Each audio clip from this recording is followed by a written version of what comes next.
I'm just learning a little bit more about this loco.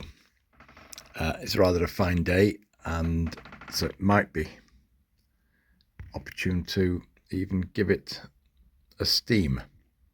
But the rear part of the metalwork was loose, and I've worked out that's because the screws underneath here, these two screws, which hold the bodywork, this rear part of it's in two parts, hold it on, have stripped in the metal.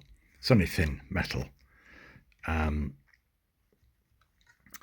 so it's, well, I pushed it all back and the screws are holding in place, but if you pull hard, it comes loose. I thought, well, I'll undo the screws at the front, which are these two. So I've taken these out and removed the coupling. But of course, the gas tank, which you can see is the brass thing down here, is inside that side pannier. And so you can't remove it without removing a gas connection inside there. I don't want to do that. On this side, clearly there's, well, I'm going to guess there's a battery in there, and that's the charging port for the battery, and this switch will be for charge. It's a three-way switch, off and run, probably, because at some point somebody's attempted to put remote control into it. So there may be room in there for a receiver. I don't know. We can investigate that later. I was told that this had timing issues. Well, this has obviously been repaired at various times. What I can see is a nut and bolt put through here, whereas that's just a small set screw that's through there. Not sure about that one. On this side, we've got two, what look, brass-coloured washers either side of the push rod. On that side, the rod is quite bent. Oh, it's not focusing there. And there are no washers. No, who knows? Oh, as you can see here, the tyres are very worn. So it's had a fair bit of use. So this loco has had a fair bit of use. This bent brass section at the back looks like a rear section repair. Looks like something that's been fabricated and then bolted on with those long bolts to do something with the rear section.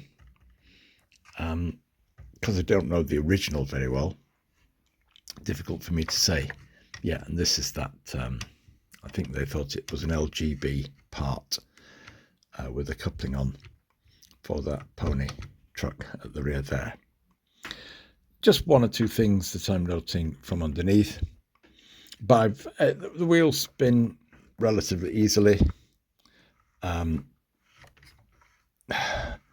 Some would say that's not necessarily a good thing because it means that you're not getting any compression in the cylinders.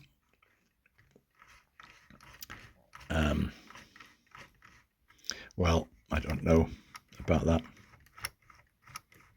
There is a lot of slop in there. Look at the amount of slop in that. So there might be room to improve things around there. And I have moved the eccentrics around. The screw in this eccentric was loose. It did allow it to do the swap round. I might loosen it off again because I'll just show you while I'm doing this lazy video. Of course, you can move it from being one side or the other side, which swaps from the phasing of your cylinder movements of your pilot valve there in relation to the cylinder movements for going forwards or backwards. Non-insulated wheels, as we know, on here. And I'm not quite sure how far round that eccentric there is turned in terms of phasing on that, and that could be the timing issue. I don't know. Okay, just a quick look underneath. That looks like a replacement part that's been put on here. to mount the pony truck onto. So, yeah, but something that is eminently serviceable because it's not complicated in its makeup, and you know, you've got the opportunity to bolt and screw things onto it to do those modifications. Oh, I think I might have noted it before on a previous. You can see that bracket in there, which has got mountings which will be for a servo, and you can see the holes drilled into there, which could have been for a servo arm just screwed onto there, and then you'd have a way of controlling the steam to the cylinders. And there's one tube here. Don't know whether that's from the chest, steam chest. The other one is probably above there. I'm expecting that vents into the smoke box as the exhaust from the cylinders. Well, a quick follow on. If that's the steam dome and that there is the steam regulator, then this is steam out to the cylinders. And so, yes, that's going down into the place where the pilot valve is here. And so there's other pipes coming out sideways, will go up into the steam chest, into the smoke box. It's a dummy smoke box door, as I've just found out by unscrewing the thing. I believe I've seen a modification where somebody had put a proper smoke box door onto it as an improvement. But that's once this is running nicely, might be a consideration. We'll put that back onto it again. I can see some wires there, which probably running from the LED lights at the front. Well, the LED lights need battery. Maybe right from the outset, this is fitted with a charging socket for batteries.